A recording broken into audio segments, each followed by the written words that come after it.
Miraculous Noir. Welcome back to my channel. Today we're going to be learning how to make a 3D cube. So I'm going to use Jenna Ortega, and I'm just going to scale it to a square. And since my composition is a square, I'm going to just scale it to my composition. If your composition is not a square, use a mask, press shift, make it a square. After you do that, press just recompose. And everything will be good.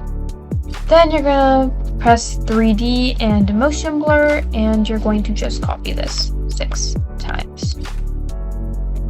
Now if you're not already in the custom view 1, go from active camera to custom view 1, and your screen will look like this.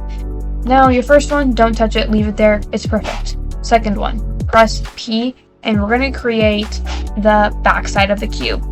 Now, obviously, my composition is 1600 by 1600, so if I want to make a cube, I'm going to make it 1600 because it's the back of the cube.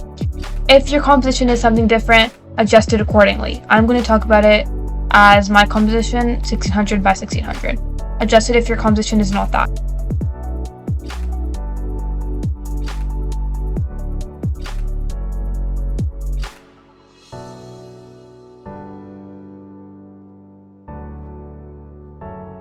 Essentially, all the sides are going to be like the full 1600, and then we're also going to use the half. If your composition is not 1600 by 1600, it's going to vary. Basically, everything that I put 1600, that's going to be the full side of your composition. If I put anything that's 800, that is half of your composition. So since it's the back side, you want it to be the reverse of what your front side looks like. So just change the Y rotation to 180 degrees so it looks like that. You're done with that one. Let's go to the next one. You're going to press P. You're going to make your position go halfway depth. And then we're going to do the sides. So go to this one and just press 1600.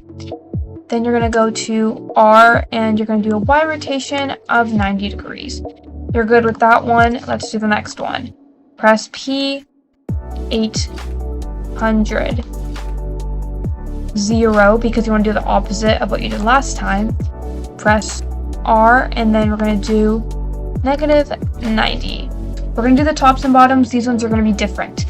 P, depth, 800. Then you're going to do the middle one, and I'm going to do 1600. Press R, and X rotation 90 degrees.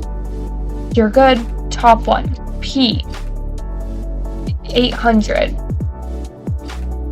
Middle, 0, because we're doing the opposite.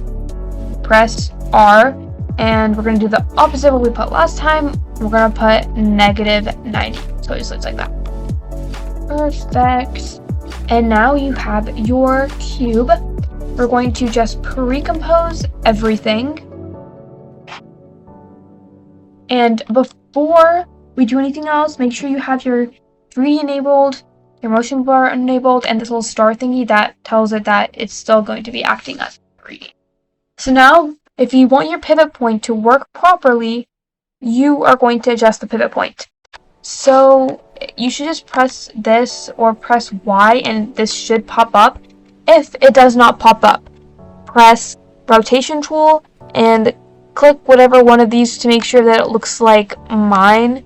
So obviously this one does not look the same as this one. We want the 3 one, the one that has like the 3. That's the one you want. If it still doesn't show up, press Control Shift H. It should show up now. So now you're going to click Y, and you're going to just move the blue one to be in the center.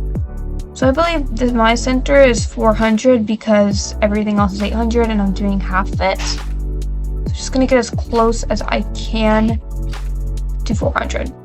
Okay, now that we have that, we can go back to our final active camera view.